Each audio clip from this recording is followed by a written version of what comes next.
Hello everybody, welcome to Ruby Falcon. Today we're going to be making a pan-fried steak. I love steak, and the best way to prepare a steak, in my opinion, is on the grill. But where I live, we have cold winters, and I don't like being cold, so I don't like going outside to barbecue. I know the barbecue can handle it, but I don't like it. So during the winter, I like to pan-fry the steak. Let's take a look at what we need to do that, alright? To make pan-fried steak, obviously the first thing you're going to need is a steak. My steak of choice is a ribeye, about 350 grams.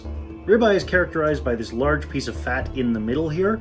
That melts wonderfully in high temperature, fast-paced cooking situations, which makes the steak itself wonderfully tender and flavorful.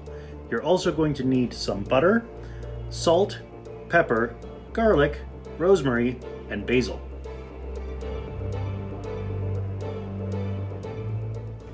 You can, of course, use whatever steak you like. Some other really common examples are strip loin, tenderloin, T-bone, porterhouse.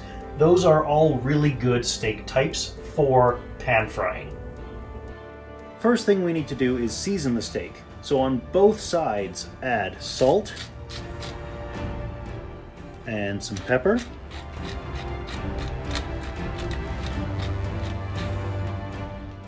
And some garlic.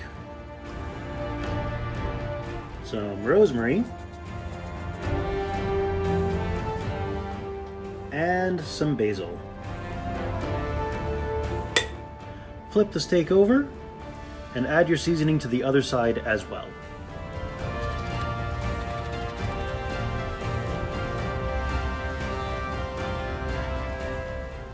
You want to let the steak sit in its seasoning for a little bit before it ever touches the pan so it can start absorbing the flavors. About 20 minutes before you want to serve the steak, you want to add 20 to 30 grams of butter to your frying pan and turn the heat on to medium to start it melting.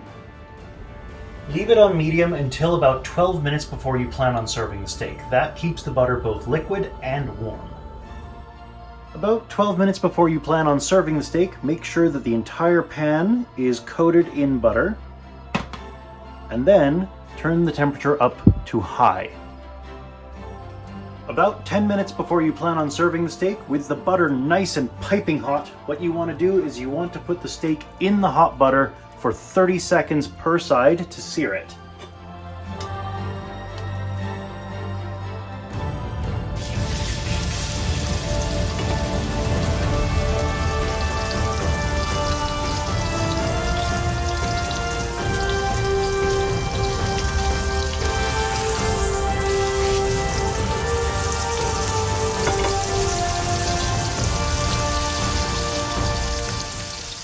After searing both sides for 30 seconds on high heat, you can turn the temperature back down to medium and cook the steak for 1 minute per side, flipping every minute until your desired doneness is achieved.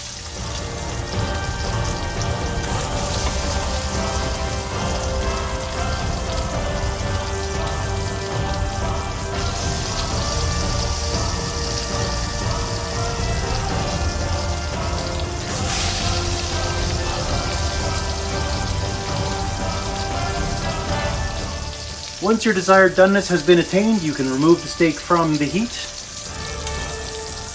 put it on the plate, and drizzle the leftover butter over the steak. Let the steak rest, during which time it will absorb the butter. With a cooking method like pan frying, where the heat is applied directly to the face of the steak, the thickness of the steak is really important to how well you want it done. A thicker steak will need to be flipped more times and cooked longer to achieve the same level of doneness, whereas a thinner steak will cook faster. Today I'm serving my pan-fried ribeye with Mike's signature roasted potatoes and roasted cauliflower.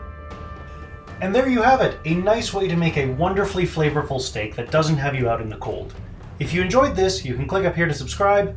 Down here is something that the algorithmic overlords at YouTube think you might enjoy from my channel. I'll see you next time.